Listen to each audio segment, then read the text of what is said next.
Hey everybody, what's up? It looks like we are live for the Goose Tech second webinar. Today's is going to be covering fundamental sequences of the building blocks of goose calling sequences. I'm going to let some people kind of start to join in a little bit and talk a little bit about Goose Tech and how we got started. And if there's some people in this room that don't have the Goose Tech app, we'll just do a quick overview on really what Goose Tech is all about and kind of the key fundamental building blocks that we go over in Goose Tech. So in Goose Tech, we break down a goose call and all of its sounds into basically two sounds and a alphabet. The alphabet being O, I, and T. And the O, I, and T makes up everything in a goose calling language. Literally everything that you want to do in the field, everything a goose does, everything the world champion goose caller does is a combination of different inflections of those alphabet building blocks, O, I, and T. And the O being a note that happens before the goose call breaks over in its honk, the I being the sound after the goose call breaks over, and the T just cutting off the air. So that sounds like this. You can hear the O note is I note, and the T just is a silent note that puts each word from the next. So that's our fundamental building blocks of Goose Tech. And so when in the app we have fundamental skill builders for each one of these letters. If you're not being able to do something you want to be able to do on a goose call itself, then you're missing some fundamentals that go into producing the sounds that you want to produce. So a lot of guys with an O note are only familiar with doing it vocalized, meaning a vowel sound coming from your vocal cords. Actually, an A, E, I, O, or U is going to give you that much goosier, much lower O note, which is before the goose call breaks over. It sounds like much more resonant than a clean O note, which is the party horn. The resonation of the vowels, the vocal cord activation, is going to make it so you can't blow the goose call loud. You can't blow the goose call fast. So a lot of guys are over-vocalizing. So we've got some fundamental skill builders on how to stop over-vocalizing the O note and start to be able to build speed on that by just working on blowing cleanly. The I note, that's a huge one. It's obviously it's half the language. We got an O note, an I note, and a silent letter. So the I note is huge to be able to hold that out, because a lot of guys do the O note and the IT very quickly, like, and then if you want to start building on that, you got to learn how to hold the I note out. A lot of guys, that is a huge roadblock, and we've got a lot of skill builders in the Goose Tech app of getting over that hump of being actually able to hold the I note out and being able to utilize that within the language of the goose call. So once you get to be able to use the fundamental skill builders to build up your O note, your I note, now you can do what we have, the fundamental sounds. And the O note, I, and the O and the I and the T are basically going to be your clucks, your O moans, and your I moans. So an cluck O moan, it sounds something like, and a cluck I moan.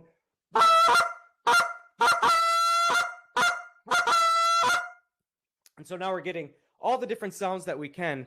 But the purpose of this webinar is to take that and start talking about the fundamental building blocks of sequences. Because once we get to that point and guys go, all right, I can do your I note, I can do your O note, you know, I can hold the I note out as long as I need to, make the O note as loud as it has to be. I can do the ambulance is another fundamental skill builder we have within the app. How are we actually going to take this building blocks and put it into sequences? So within sequences, there's another fundamental building structure that we're going to follow. And so with sequences, we're going to have a baseline of a repetition or a rhythm. And what I mean by that is we're going to have some very rhythmic tone. And it's important to be able to build this using just one or two sounds. So what I mean by a rhythmic tone is something like would be just a machine gun cluck is going to start to be your baseline for how to start getting your sequences in goose calling. So that's just going to sound just like this. That's why I have cluck written down, and I just have this with a very evenly distributed, just like a metronome. You're getting one beat per half a second or whatever it is. And then the other rhythmic structure that's really easy to start to work with is a double cluck, which almost has like a heartbeat type of rhythm to it. So as a single cluck rhythm, you're going to bump, bump, bump, bump, bump, bump. A double cluck is going to have more like a bump, bump, bump, bump, bump, bump. And that would sound something like.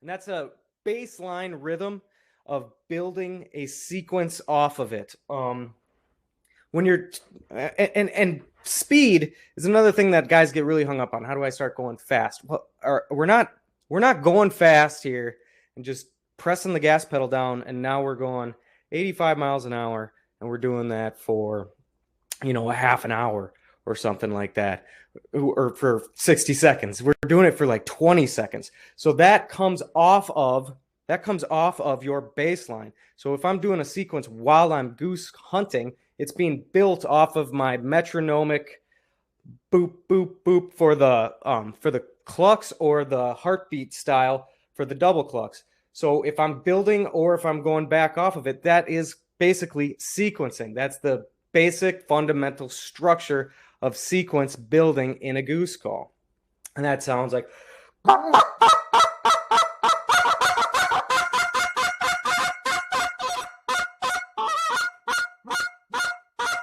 fall right back down into my normal rhythmic tempo. So that's an arc. An arc is always being followed when we're talking about blowing sequences at geese. It typically gets more excited and then it gets less excited. That's to say as well, we're not hitting the gas pedal and maintaining that speed. We're hitting the gas pedal and then immediately coming off of the gas pedal. And what we're looking for when we do that is a reaction in the birds that's positive, in our favor. We want the birds to be either coming at us, like either they weren't coming at us and now they are, good. Or if they were coming at us, now they're coming at us more eagerly, good. And we don't want a negative reaction. And the negative, that's called reading the birds. So all of this is just designed to give you confidence. But I think the biggest thing that people, they're starting to build sequences and they've got their basic fundamental sounds down. I think it's very, very important to keep your fundamental baseline structures of your sequences down to one part or two parts. And that, again, is going to go to either a single rhythmic cluck. That's a one-part sequence. It just is one part. Or a two-part sequence. A two-part sequence would be a double cluck, as we've already discussed, or a moan-cluck of some kind. A cluck, moan, cluck, moan, cluck, moan.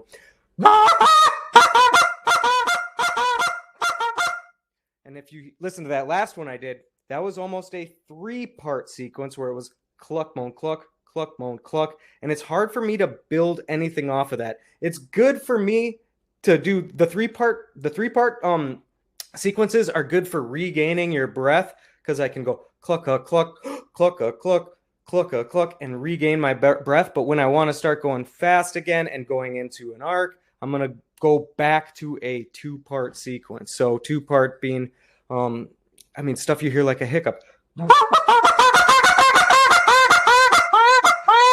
It's just a moan, cluck, moan, cluck, moan, cluck, moan, cluck, moan, cluck. And that's the basic building blocks. And that's where so many guys, I think, just get stuck in the mud. There's too many parts to your sequence building. There's like, I'm going to do a cluck, moan, double cluck, moan. And that's just really not, that's not a jumping off point.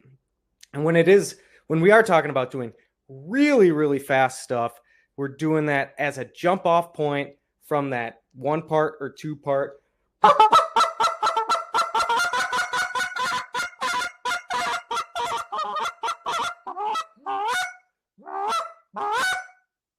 And that's going to be like your that's going to be how you're going to baseline into your goose calling sequences. And you're going to want to source goose calling sequences from nature all around, things you hear from YouTube, things you hear your buddies doing. If you can listen to a goose and then if you can get the audio and repeat it back to yourself, if you can get something recorded, you can always transfer that sound into something that's on paper using the alphabet system.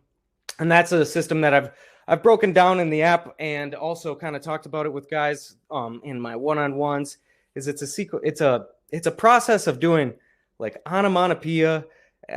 I do onomatopoeia, which is I kind of say it back to myself, and then I convert it to like a song with words that I know, and then once I can convert it into a song, I can slow it down, and then I can put it onto paper. So if I'm hearing goose sounds like la lucka luck, la lucka luck, la lucka luck, now I can write that out, la lucka luck, and then I can start to transfer that into my own sequence. Oh, la luck luck, la luck luck is a roll double cluck, moan cluck, roll double cluck, moan cluck. And that's going to be a lot of the fundamental sequence building techniques. Anytime you guys want to just pop in a question, just throw it in there, and we will let's do some question and answer stuff. A big part of Goose Tech is just the discussion part of goose calling, learning how to talk about it, learning how to ask the questions, learning how to answer the questions is basically what this whole thing was built upon. One thing I noticed just going back to when I was a kid, when I was learning how to do competition calling, we would do, I would sit down with some mentors like John Malkinburg and Paul England, and we'd talk about competition calling. And at the end of it, I'd realize we only blew our calls for like 5 minutes here. Like we didn't even hardly get into, you'd think like we're going to just blow our goose calls or blow our duck calls here for an hour, but that's not it at all. We were just rolling with discussing how to make this stuff happen. And when it comes to like fundamental sequences and sequences in general, that's just the part guys get stuck on the worst. And it's where the confidence just drops off the face of the earth. The number one question I get is, what do I do when birds are approaching? Okay, I can do this cluck, moan, cluck, moan, cluck, moan, but how do I get the sequences to actually finish birds and finish them tighter? And that's where it gets, it's not tricky per se, but I think the whole key is going to be found in the rhythmic energy of your goose call. And when it comes to the rhythmic energy, doing all the different types of sounds, you really do need to fall back to on our basic sounds. If you can't do the I note quietly, you're not going to be able to get really gentle pleading moans like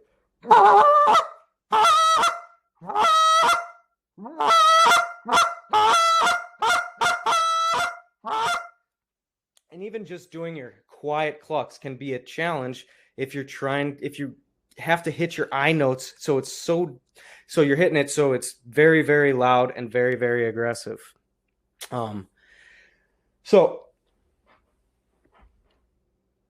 Anyways, I hope this quick webinar just helps out you guys. Post some questions if you got anything. That's basically all I got. I just wanted to jump on here, just do 15-20 minutes, just touch base with everybody, give you an opportunity to reach out to me. I want to do a lot more of these in the future. So anytime you have a question or a topic that we can cover, I think it would be great if you'd send me a message, email me, get the Goose Tech app, and we can just do these bit by bit, little by little, and we can just keep doing these into the future. I want to keep a lot of contact with you guys. And yes, I do believe that we are recording this and it can be rewatched. I'll have to check with Taylor on that. But anyways, yep, we can do that. And anytime I want to keep this going, and in the future in Goose Tech, we're also going to have some we're going to have like a community-based forum, which is really what this is all about. You know, me being able to help you guys, everybody being able to help themselves. This is a community knowledge. And okay, couple of questions in the Q&A chat. Oh, I gotcha. Nathan Flogan, what's the most common sequence I use on a hunt? Straight up a single cluck rhythmic beat. Straight up. I mean, it doesn't get more simple than that. It does not get more useful than that one sound. That will just get birds on a string. And if I have to go more complicated, I will. And I can basically keep that sound as long as my sound isn't going to jeopardize my hide at any point during the calling, during the process of decoying birds. As long as my sound is always going to be coming at a good angle that's not going to jeopardize them making my hide, I can pretty much keep that boop, boop, boop, that rhythmic, repetitive cluck going constantly, all the way until their feet hit the ground. And I can adjust it so quickly to being a double cluck or to being a cluck, cluck, cluck with a plead moan. So just, I mean, straight up, nothing easier than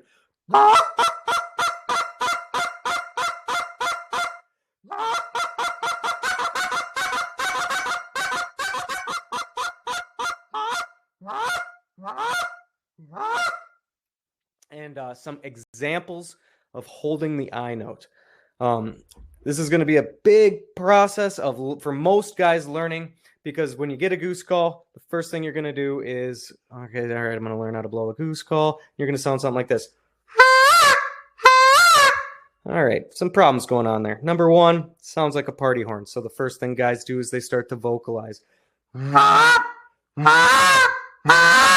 Now they can't get it to break over. The next step is breaking over the goose call, and that would be breaking into the I note.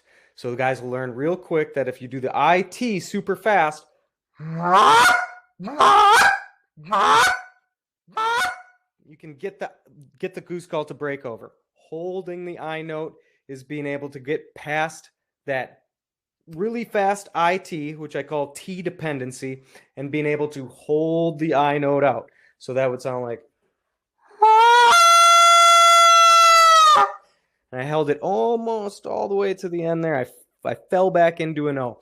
But if you ever notice, during an O note, that's when the goose call gives you back pressure. You can feel the air pushing back into your mouth. During an I note, you do not have back pressure. That's your lungs emptying through the call. It's like the spitball has rocketed its way through the goose call, and now your lungs are just dumping. And the goose call wants, as you lose pressure, or if the pressure goes from your front of your teeth to the back of your throat, then you will drop back into an O note, but holding the I note will sound like, even there, just for a split second, I fell back into an O note. And being able to hold the I note is going to open up half the language for you, because half of it is O note, half of it is I note. So some examples of a held I note is going to be something very simple, like a spit note, a pleading spit, which is spelled T-I-O-I, and it sounds like, or even just an O-I.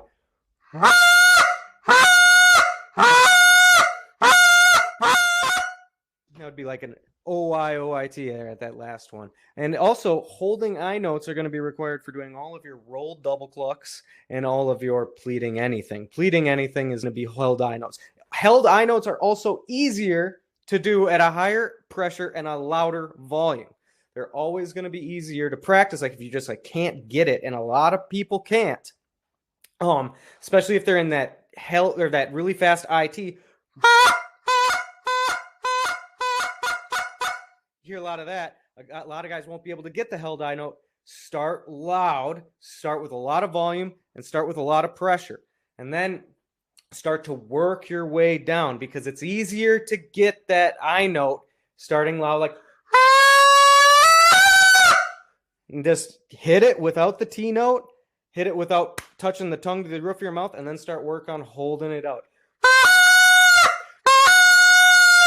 When you can hold it all the way to when you're running out of breath, start to lower the volume. So it'll be.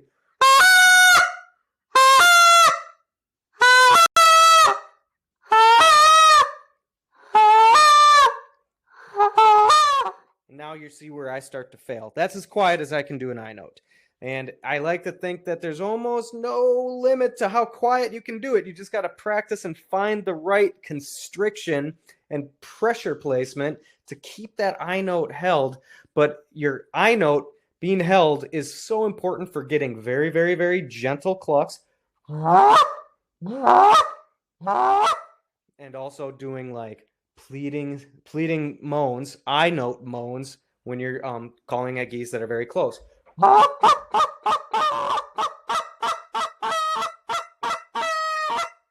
Something like that. Beyond the calling aspect, what's determining factors between morning flight and afternoon flight? Beyond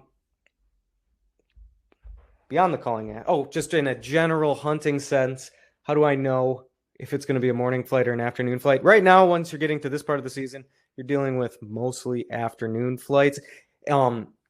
Basically, I would go by this rules of thumb that obviously have exceptions and always come with the weatherman switcheroo.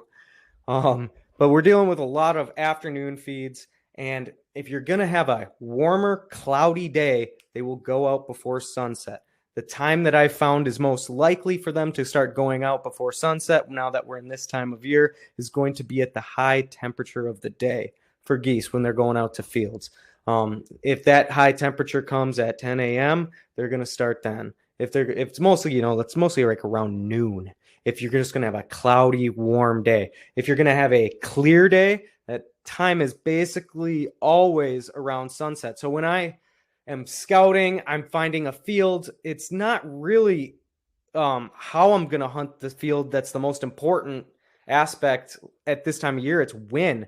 What day gives me the opportunity to actually catch these geese when they're not going to come out after legal shooting time? And that's that's just huge. I'm just looking at, Monday, cold and clear. Tuesday, cold and clear. Wednesday, snow flurries in the morning. That's the day I'm hunting. I'm not going to just go out there and burn my field, because you can, even without shooting at your birds, you can burn a field just by being there, because you found them, one night. You go out there the next day like, let's get them. I hope they come out before sunset. They don't. And then you get the truck and trailer out, and now you're starting to pick up. And guess who shows up? Your dinner guests. And they are going, what the hell is this? Obviously, this spot is no longer a safe place for us to go eat, even though they don't even have to have a gun fired at them to figure that out if you're out there 20 minutes after sunset when they start to come out to feed. Picking up your spread. So always look at the calendar, or look at your weather apps, like, all right, what day are we going to hunt? It's not going to be a day. And I mean, there can be just stretches. And then I'm just looking at, if you're getting cold and clear, it's not going to happen. But that's not to say that goose movement doesn't happen on a cold, clear day.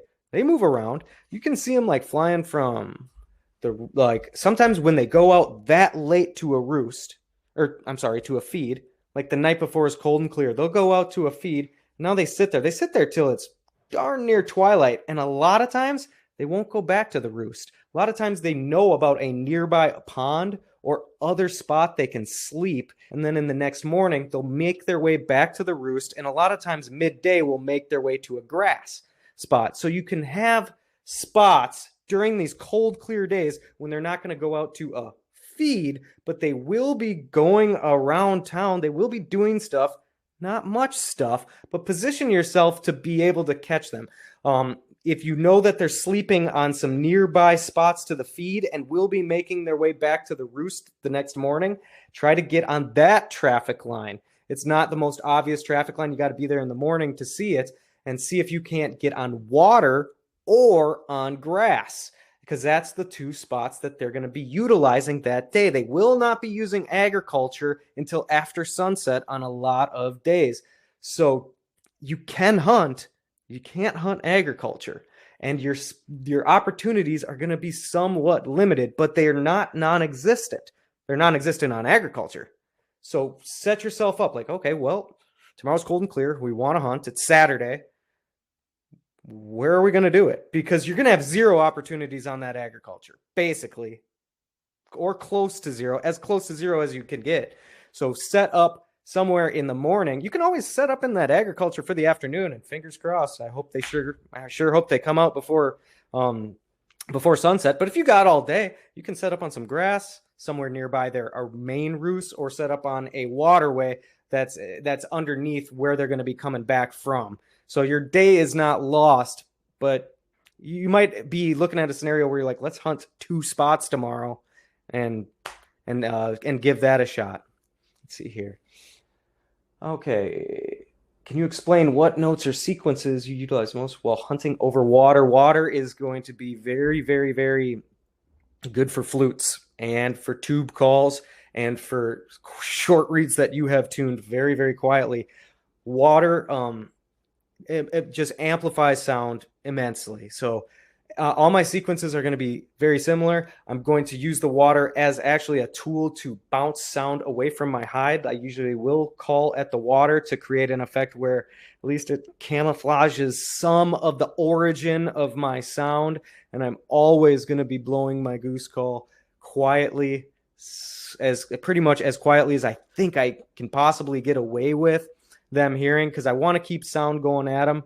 And on water, I do a lot of held I note moans while birds are working, which are tough to do quiet, but a held I note moan is going to sound.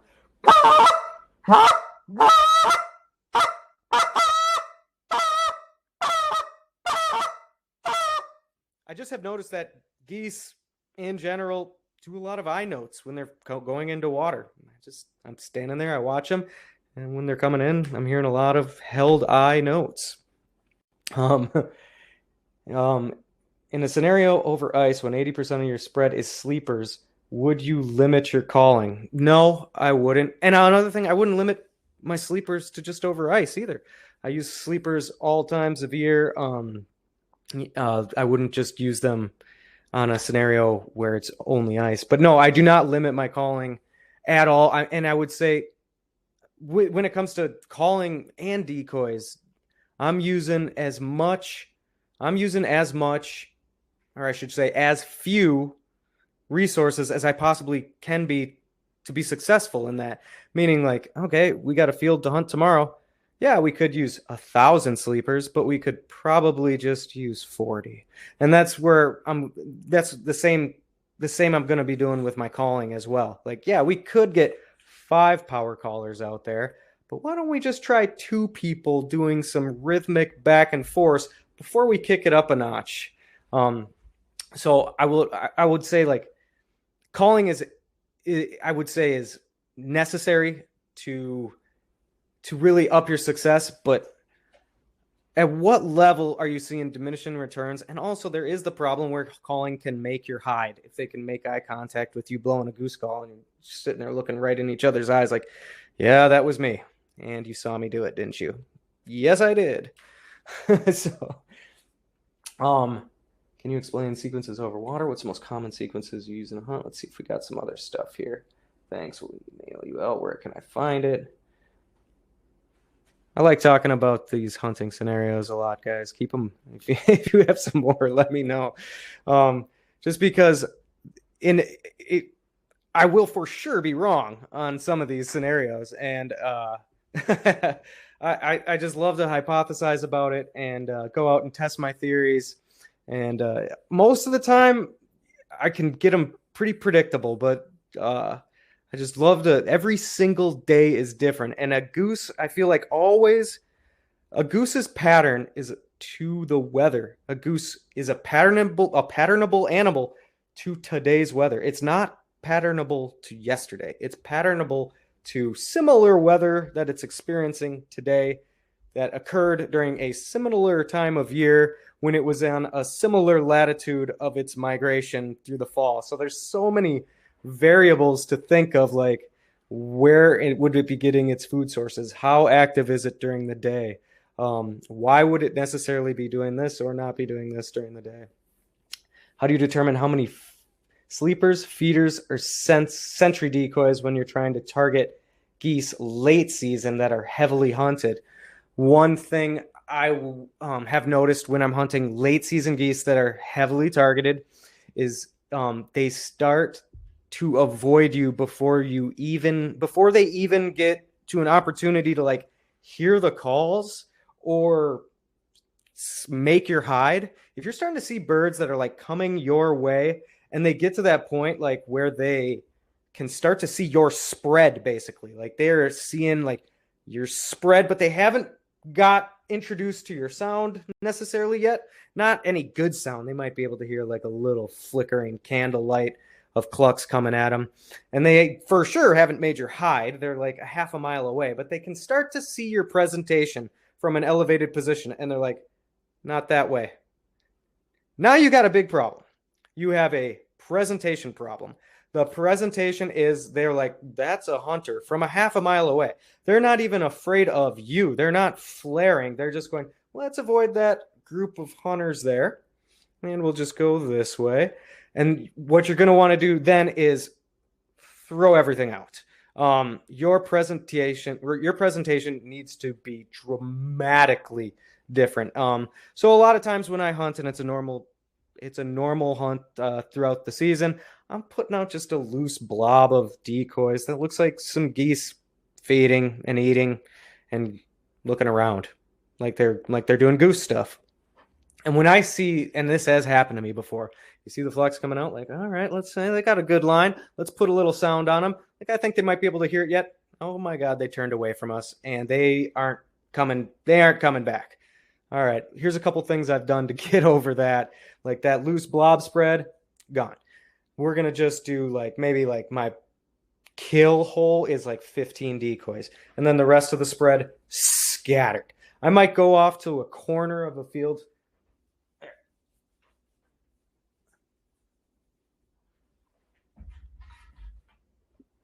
I might go off into the corner of a field. So if I'm normally setting out just a spread like that, yeah, gone. If I just got a square field like this, I got wind coming out of there, I might start setting decoys up here and over here. And yeah, I got this is where geese would land. But, you know, when they're flying from a half a mile away, I might have a couple over here, you know, next to the fences, you know, maybe next to a grove of trees over here. Like they walked over there from a half a mile away, from 250 yards in the air. They can see every single decoy. I'm not picking fields that have low decoy visibility. I'm putting out a presentation that they don't see.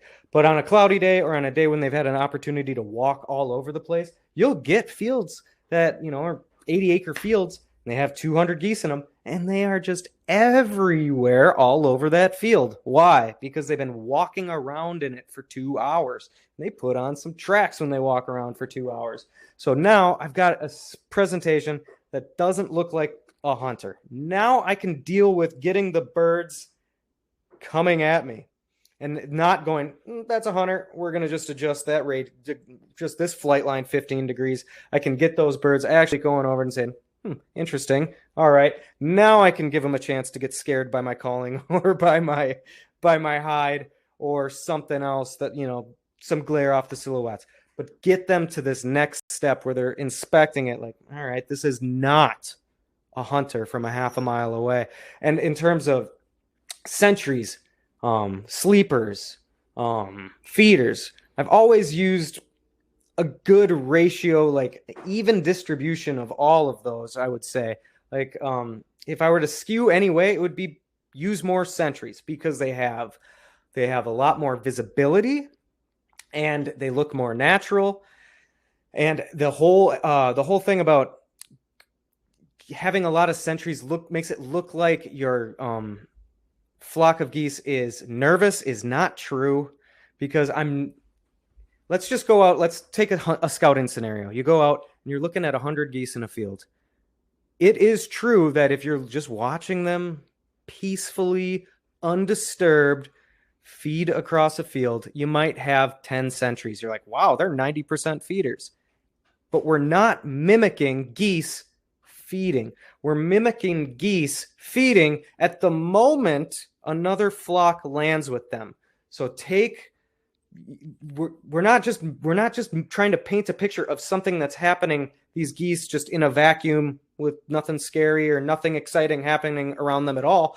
Watch that same flock of geese when a 20 pack comes in and tries to land right on top of them, because they don't use kill holes. They land next to each other and they bully their way down in there. If they land on each other, they land on each other. There's a lot of heads sticking up at that moment, and that's the moment we're trying to recreate with our decoy spread. The moment the other geese are landing on them. So I use a lot of sentries. They're more visible from a long distance, and I think they're more realistic looking when you have more of them. And also, band hunting, I've noticed that if I don't have enough sentry decoys, so this would go into the category of holding geese in your spread. If you do not have enough sentries, the geese that land become your sentries. If you have a lot of sentries set up on the perimeter of a spread and they land inside that spread, you will get an entire flock of geese to be relaxed, and they'll start feeding, and you can come up out of that layout blind after a couple minutes. Put your binoculars on them. That won't happen if you don't use enough sentries. It's almost like they just assume the responsibility. And I have read studies. There was a college student that did a study about how many geese are feeding and how many geese are sentried. She just did this at her local park. But in her results, she found that one goose would be a sentry for anywhere from 25 to 45 minutes straight without taking one bite of food. And then eventually a goose would come walk up to it, basically like, my turn. They'll be like, oh, thank God. And then that goose would do the 20 to 45 minutes of head up while the other one went out to feed. They do not mind being the sentry all day long. And just as a group, if there's not enough sentries to make the flock feel comfortable, and this includes your decoys, they will do it. And then when the geese that have landed in your spread become your sentries, they will never be comfortable with you. They will never, ever be okay with that guy that comes out of the layout blind up this tall with a pair of binoculars and looks. They will pull all the live birds out of that spread with them because they'll freak out so bad. That might have been a long-winded answer, but that's the way I like to do it. When hunting traffic, roost and feed, would you rather hunt with the geese fighting a headwind or riding a tailwind, or does it even matter? It doesn't matter. I just want them flying over me. It doesn't even matter to me if I have the wind in my back or on my side or whatever. I just want to get in a situation to put geese right over the top of me, and if possible, so wherever they're coming from, they have a long time, as long as possible, to recognize the spread and hear the sound. The longer they have to consider their options, like I'm going to a cornfield, and then they see you over there like, I didn't know that, some other geese are going to that field. It's kind of interesting. All right. And you keep hitting them with sound, and now you're getting that long time period to break them off and actually work into the spread or come over just to consider you. That's a lot better than just like, hey, here I am. So just when it comes to fighting the headwind, yeah, that would be good, because number one, you're calling with the wind so they can hear it better. And number two, they're coming at you slower, so they're going to have more time to consider it. And it's not a bad question at all, because traffic hunting, like late season now, gets to be a little bit trickier, especially with the sunset feeds. They have a tendency to go exactly where they want to go, and they don't consider things very much at all. And when they all do feed at sunset, you get lunch lined. Bad. And lunch lining kills a traffic hunt. Every traffic hunt. Every single traffic hunt, you will decoy 0% of the geese that are on a lunch line. It's just not some, you can get those first little flocks that come out, you can get the last flocks that trail in, and you can get birds that are going back. But you're not going to pull birds off of a continuous string of other birds that are flying to safety. You know what I mean? Like your decoy percentage on traffic hunts during the lunch line is 0%. And that's just, you can't be going like, should we move decoys? These birds don't give a crap. Nothing cares. That's what they do. That nothing cares when they can see, when they get off the roost and 8 flocks ahead of them have already got off the roost, and flock number 1 is landing in the field. Flock number 2 is 200 yards behind them. Flock number 3 is 200 yards behind them. All the way back to the roost, you decoy 0. That's just the way the game works. So when it comes to like now playing that game, you're always going to have the birds that come out early, the birds that come out late, and the birds that start going back but kind of want another little nibble of food. But that doesn't happen on the late season stuff because obviously that's happening. The flight back's happening after sunset. So let's see here. All right.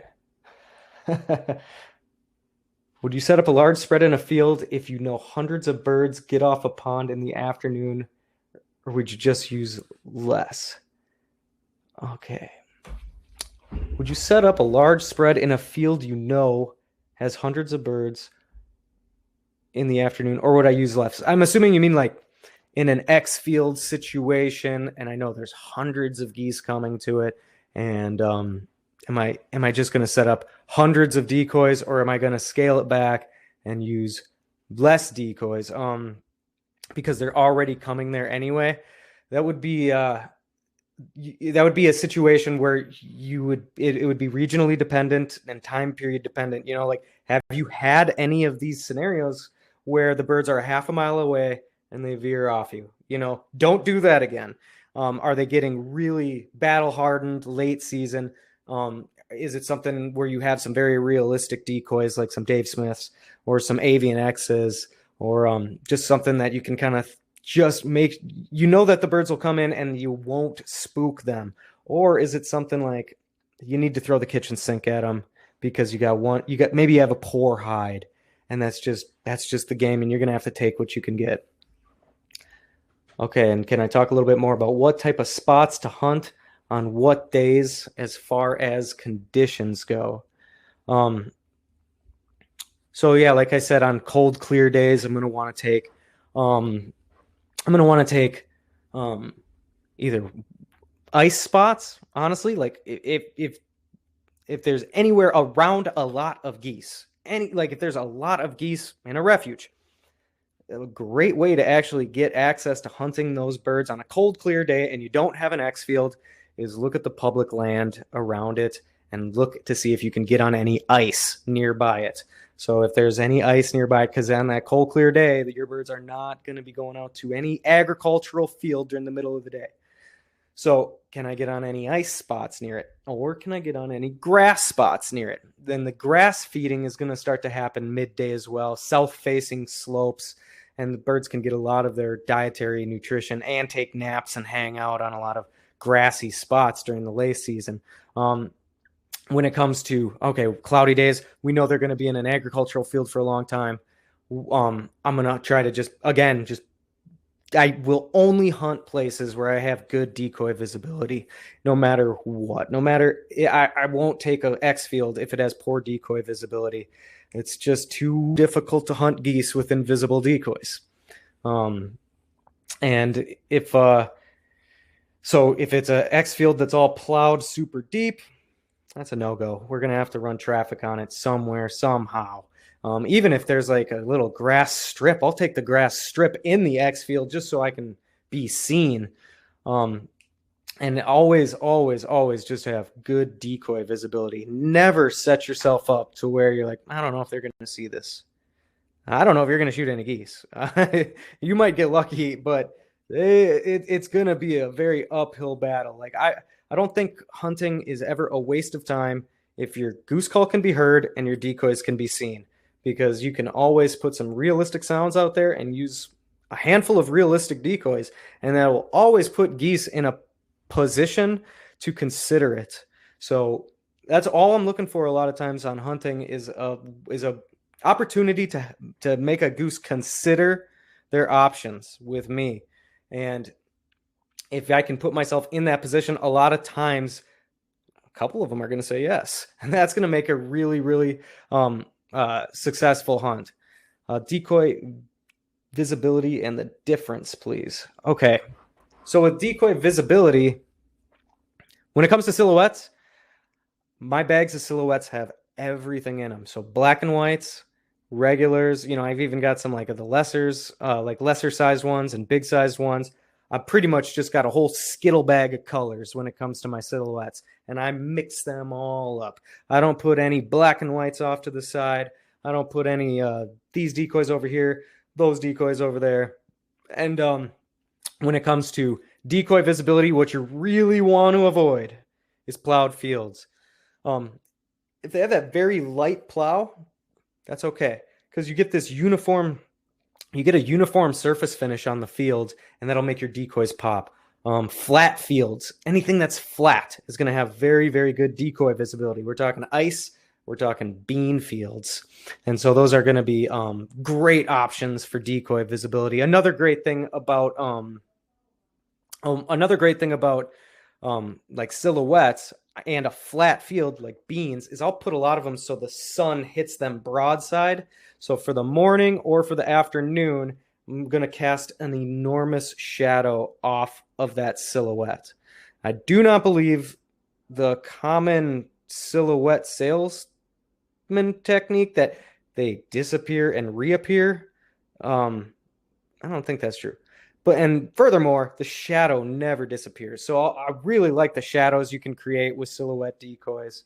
And just avoiding any plowed fields. It doesn't matter how many geese were going into it the night before or the day before. Don't hunt the plowed fields. You're setting yourself up for a tough one. I mean, you can be as successful. It's not going to be a slam dunk. You can shoot some geese in a plowed field. I'm not here telling you like, you'll never kill a goose out there. You'll never have a hunt that lives up to your expectations after watching 1,500 honkers go into a plowed field, and then you go set decoys up into it the next day. Your expectations, they're not getting met. but you might kill some geese. But it's gonna be an uphill battle. Okay, here's a good question here. What is your rule of thumb spacing decoys out when setting up? I do one of two rules: tight or loose. So when I'm doing decoy spreads, I'm thinking, all right, tomorrow morning, am I going to do big or small, tight or loose? That's kind of my two questions I ask myself for dynamics. So am I going to, all right, well, I got a traffic field. There's a lot of geese in the area. I want to have more drought power. Big. All right, am I going to go tight or loose? I got a lot of decoys I'm going to work with now. Am I going to put them out like kind of crunched around? So make like a black hole type of a situation. I might do that if I have a very good line right over the top of me. Or am I going to spread it out to make it look even more massive? The further you spread decoys out, the further geese land from where you intend them to. If you could set one decoy out, just one, you can basically just precision land. Every single goose will land within like 10 feet of it. Like everything you decoy is going to land in a 30-foot circle. How could you possibly get more accurate than hunting with one decoy?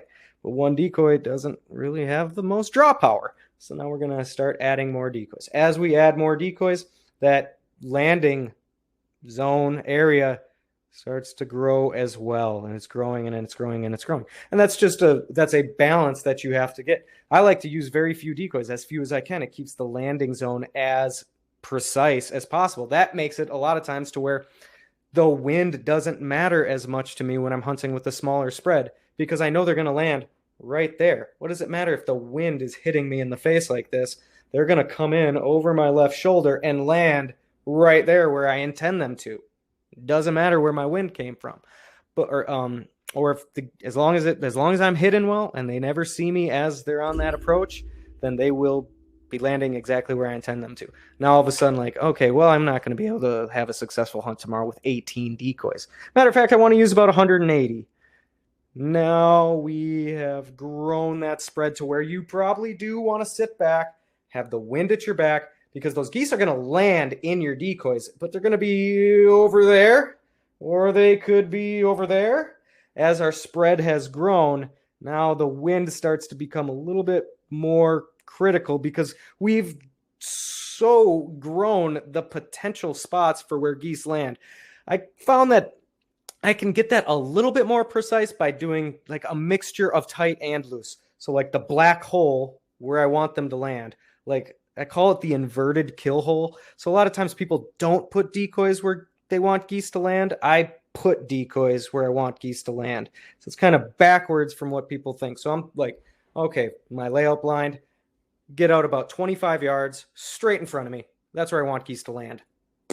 I put a bunch of decoys in that area, and it's almost like a bullseye. Like that's the most condensed part of the spread is exactly where I want them to land. Then the next ring of the bullseye, a little looser. And the next ring of the bullseye, a little looser. The next ring, a little looser. So we just have everything goes right to there. So I want them to be aiming for the dead center of the bullseye. Usually they'll start to go, when they get right into the bullseye area, they start to break apart and land amongst like the outer ring of the bullseye a little bit. But I basically have gotten them into the hole, broken them apart, and then gotten them back flapping, looking for a place to land.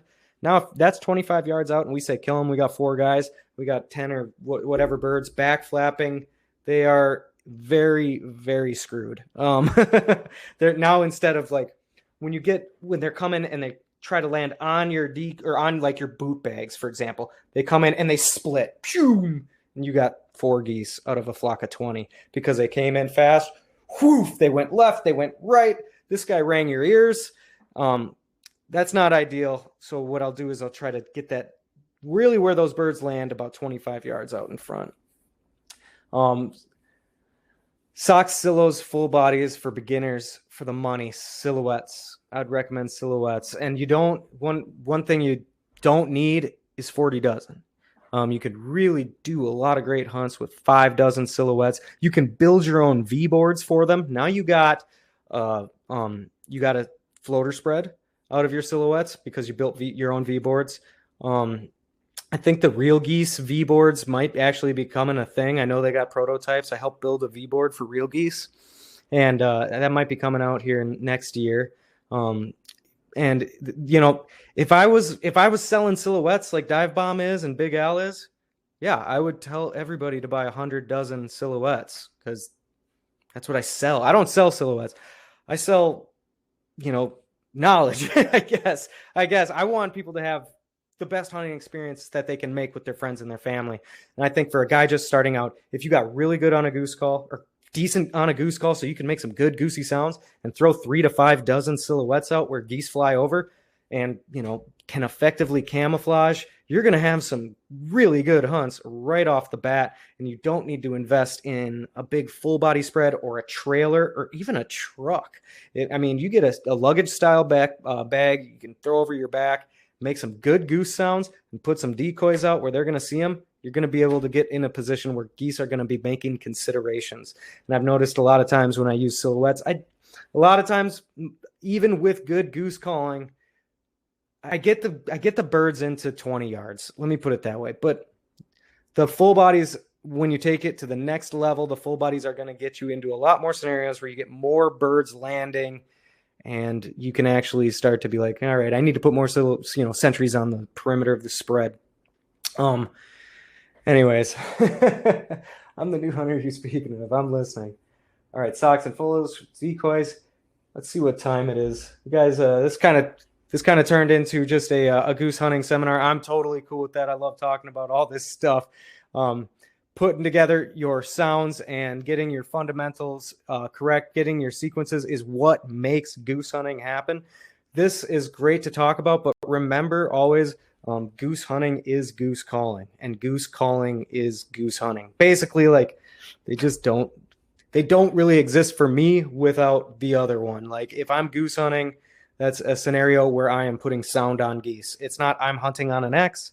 It's not I'm just putting myself in a position So when geese cannot disbelieve their ears, they can disbelieve their eyes. They can fly out and see a decoy spread from a half mile away and not like the presentation and veer away from it. They can, silhouettes, some days they just don't finish on them. They can believe their eyes. But when you hit them with realistic sounds, they cannot disbelieve their ears. They have evolved to believe their ears. They have a two-toned honk that can be heard from 2 miles away for a reason. This is their evolutionarily designed survival strategy for migration and finding each other is sound. Ducks have a different evolutionary strategy, and that's sight. Ducks have a very quiet voice. You don't hear ducks from 2 miles away. What have we built to manipulate ducks' sight? Spinning wing decoys. Every duck, every species has a white underside of their wing. Every goose species has a loud, recognizable, distinct honk or sound from a long distance away. When you get good at blowing a goose call, it's as if you have mastered a spinner for geese, and it never loses its effectiveness ever. So anyways, it's been about an hour. Actually, great questions. I had a lot of fun doing this. I like to connect with everybody that's interested in getting better at goose hunting. You asking me questions makes me have to think about it. And I don't know everything. I got to think about stuff too. That's what Goose Tech is built on. It's built on this community of guys. I really want to thank everybody for participating. We're going to shut her down now. I'm going to eat some din-din. And anything you want me to maybe make a webinar in the future, let me know. But thank you very much. Send comments, future stuff, anything. Check out Pacific Calls is having a 30% discount on their website, Pacific Custom Calls. Go check them out. This is a prototype, an NJ prototype. I've been blowing the whole night here. Maybe have some cool stuff coming out next year there. And thank you very much to those guys for sponsoring this. Thank you very much to Got Game Technologies for helping me put all this on and getting me some fancy new equipment. And so I can put on these high quality webinars for you guys. But anyways, have a great night. And I really look forward to chatting with all of you guys in the future. Thanks.